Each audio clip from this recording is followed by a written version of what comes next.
stick it up her.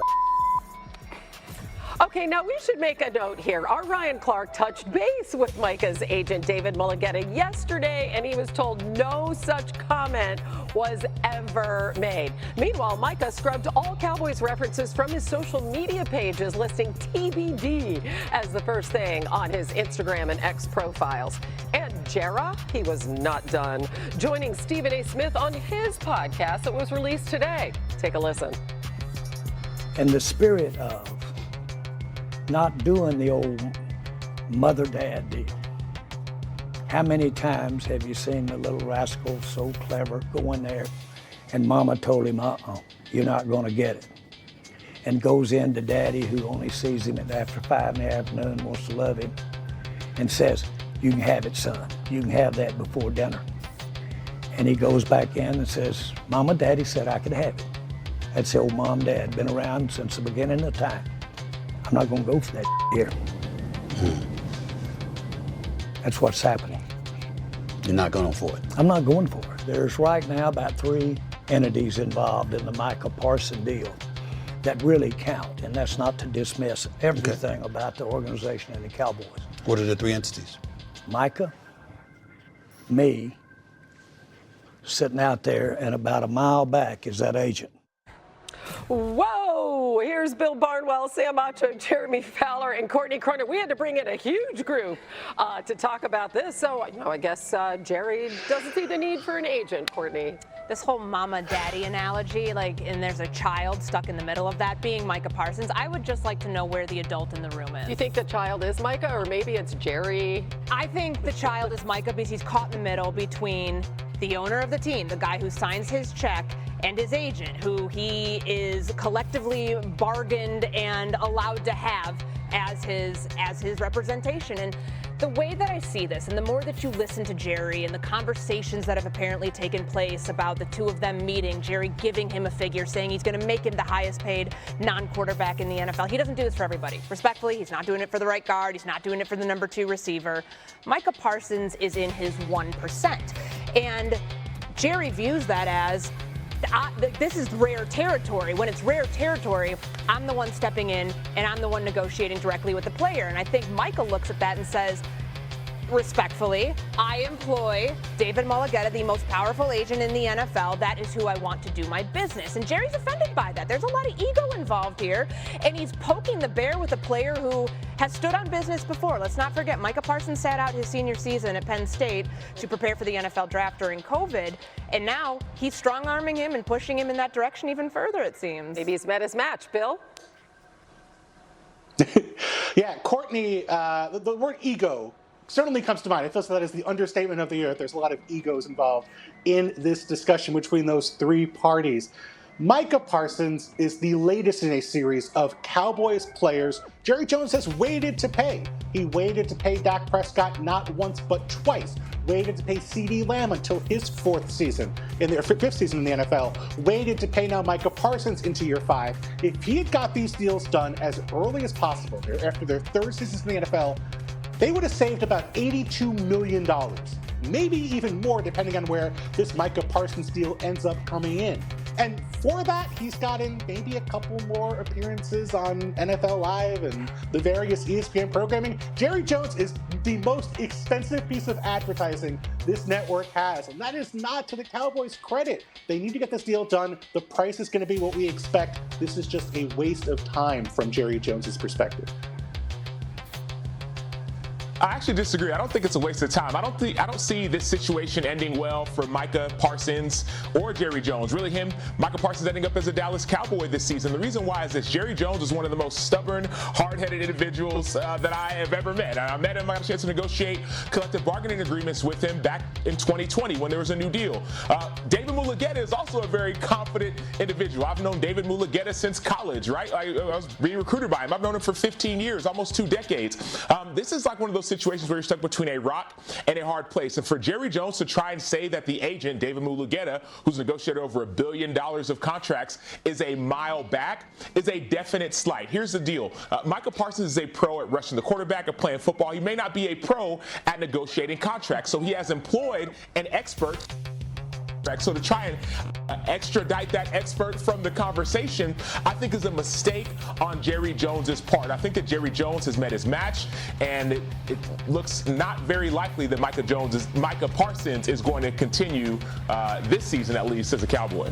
The market has been set, as we can see. At best, it just seems unprofessional to leave an agent out of the equation. Meanwhile, he has asked for a trade. Any chance of that happening, Jeremy? Yeah, Hannah, there is interest. I've checked with sources in Dallas. I was told multiple inquiries have come to the Cowboys about a potential trade for Micah Parsons. There would be several teams that would love to get a pass rusher like that with his age, production, premier player. I was told Dallas really doesn't have any plans on moving him unless it's some sort of just crazy, almost like a Herschel Walker type trade that they did 3 decades ago. It would take something like that. That's probably not coming. So reality will set in that they're going to have about 10 to 12 days before the season comes around to try to hash something out. I still, despite all this turmoil and everybody going through the playbook of how to create problems in negotiation, there is still time and optimism in Dallas that they can get something done in the next 10 to 12 days, possibly. But there are some feelings hurt there, so they would have a lot of ground. And you remember the whole adult in the room thing. I have a lot of people asking, why isn't it the NFLPA? Why at this stage? To my understanding, the only way the NFLPA would get involved here is if Jerry Jones tried to go around Micah Parsons, tried to go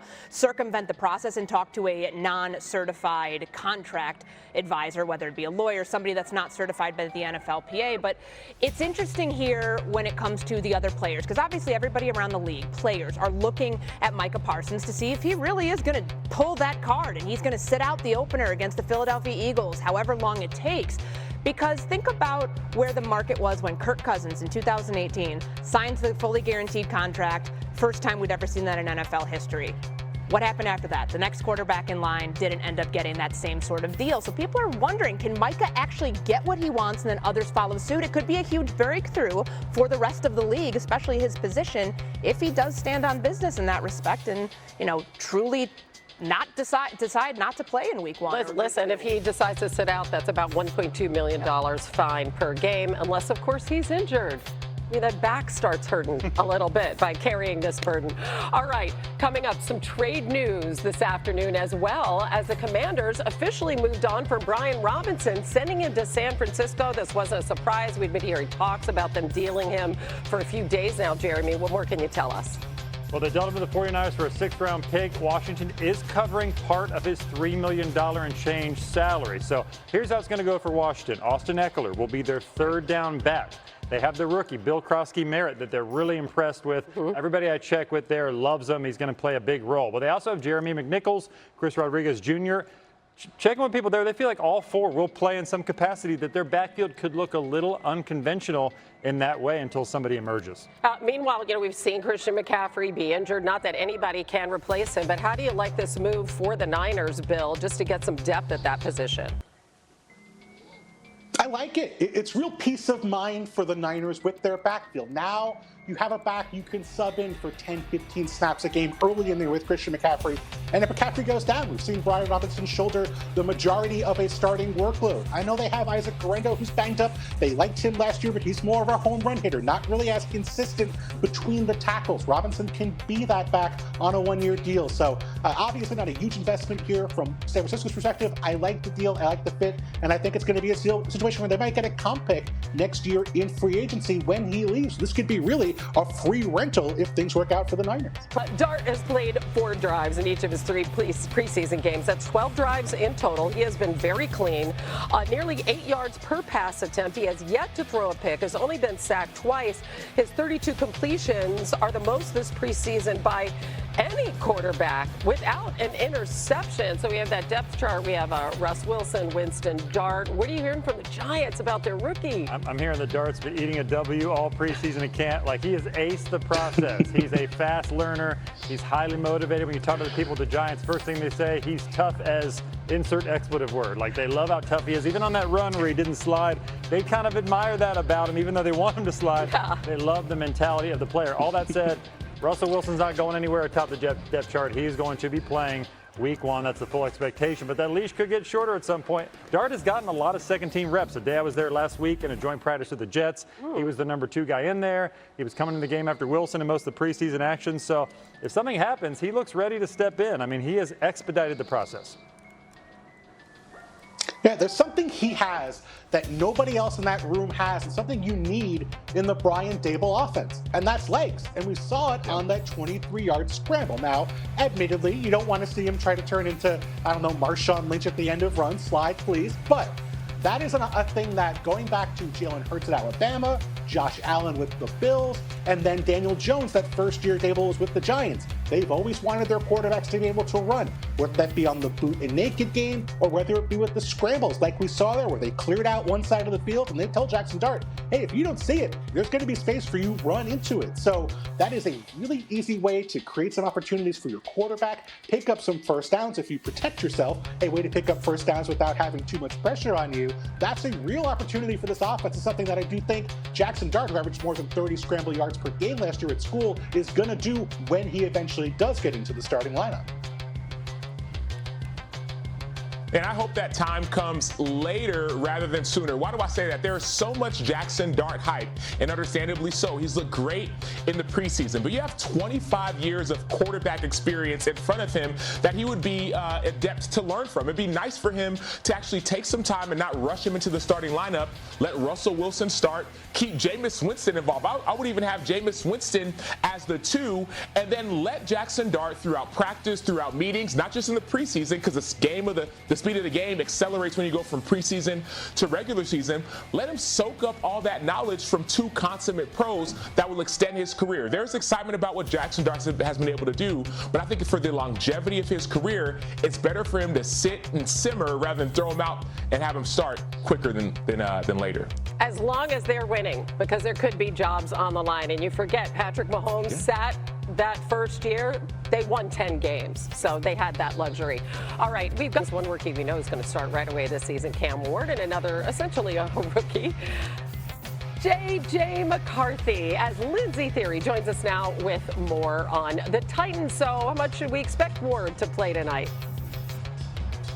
Hannah, Cam Ward definitely will be out there tonight, Coach Brian Callahan saying, but it's still to be determined exactly how long he will remain on the field, and it's proven to be a fluid situation. Just last week, it was expected Cam Ward would play about 2 series. He actually went out there for a 3rd series just so he could get a few more plays off.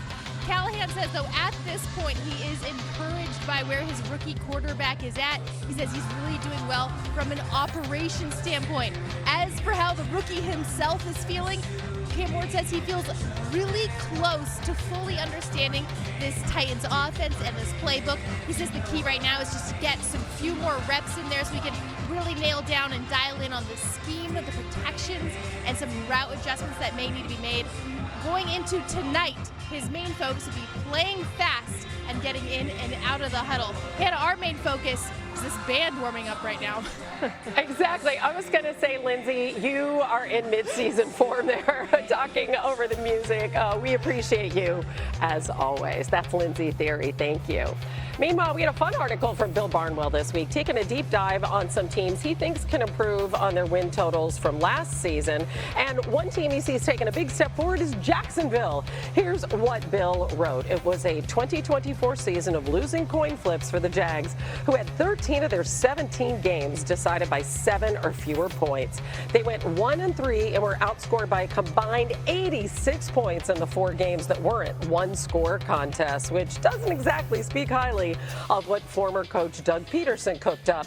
But they were unlucky to finish with just 4 wins. So, gentlemen, Liam Cohen comes to town, hopefully to revitalize Trevor Lawrence's career as he did with Baker Mayfield. But, Bill, you point to something on the defensive side of the ball that you think could be a difference maker. What is it? It's turnovers, something they forgot to have last year. It really was missing from them throughout the entire year. They had just 1 multi-takeaway game all of last season. That's tied for the fewest of any team in NFL history. And they noticed because they went out this offseason and they spent a lot of money and a lot of stuff on the secondary. They signed Eric Murray to play safety. They signed Jordan Lewis to a big deal to play at slot corner. And then the big move, of course, Travis Hunter, who comes in not only as an incredible coverage cornerback, but also we know special ball skills because, hey, he happens to play wide receiver when he's not playing cornerback. This team intercepted just 6 passes all of last year. Not only are they going to intercept more passes and help out the defense, that's going to help the offense, which inherited the worst average starting field position of any offense in football a year ago because they weren't getting short fields from those turnovers. So more takeaways, more interceptions, better defense, better offense, hopefully a better football team.